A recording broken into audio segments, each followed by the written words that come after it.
Shabbat Shalom, everyone. Sometimes people ask me, when did I know I wanted to be a rabbi? Or my Christian friends ask me, when did I get the call?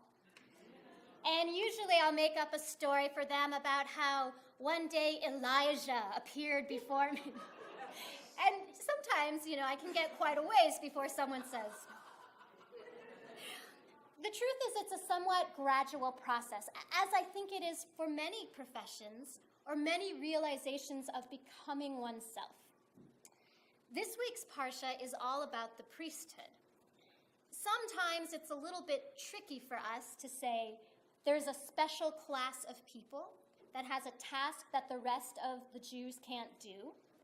But one way to interpret this Parsha is to examine the idea of what makes someone right for the job.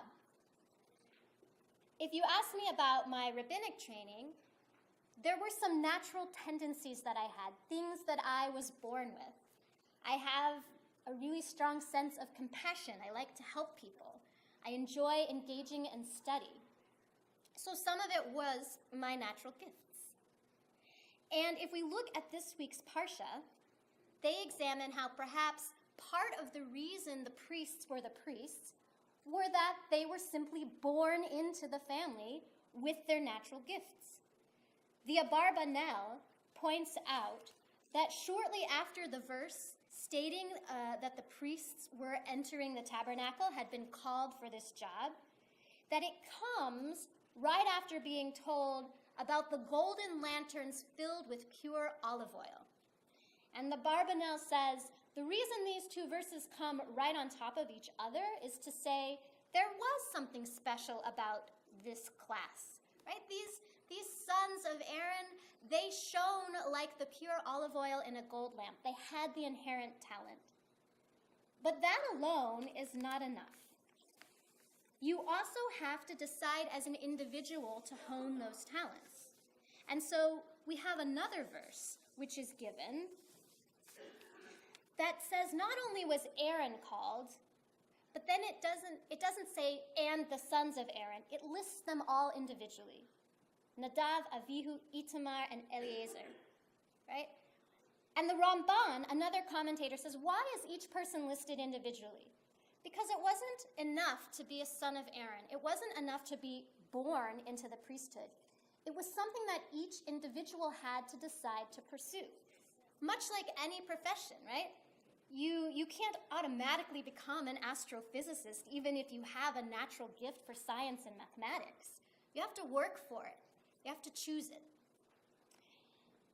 Then there was another factor, which is they were willing to step up and put on the priestly robes and give it a try. The night before we were ordained, the dean of our rabbinical school said something to us. He was explaining the ceremony, which involves wearing a talit, right? Rabbi Retta has one too. And he said, when you stand up there and we place this talit on you, you're going to become a rabbi. The word rabbi is now permanently part of your name. So you have to step up to the task, right? You have all this talent, you have all this training that you've chosen, and you have to take that final step, which is to try it out, right? Like a doctor putting on his coat, or a baseball player putting on his uniform. Rabbi Yechiel Greneman, who is a 20th century rabbi, wrote the following. There is a saying of the sages regarding the priestly vestments. When their vestments are on them, their priesthood is upon them. When their vestments are not on them, so also is their priesthood not upon them.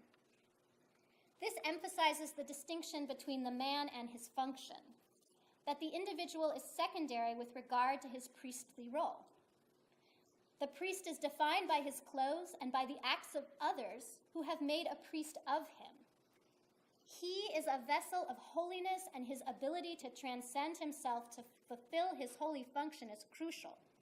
And that is why the process of preparation, in which he is so passive, is important in creating holiness.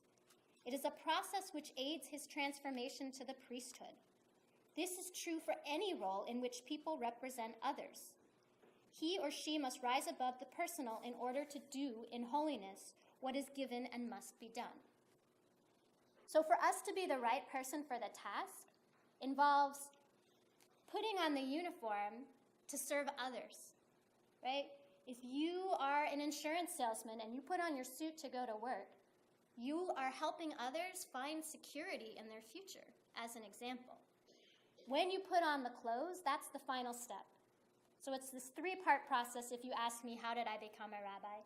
Some of it were the tendencies I was born with, just like many of you, as you chose your professions, were born with natural abilities.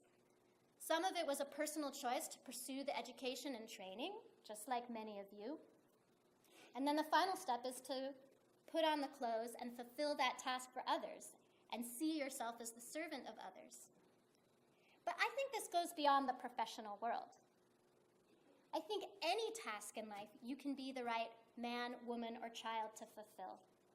Sometimes it's not easy to be a good friend or a good daughter or a good wife.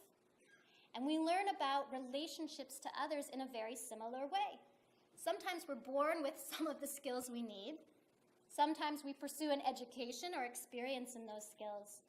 And then some of it is just simply stepping into the role and trying it on and doing our best. So when we look at the story of the priestly garments in this week's Parsha,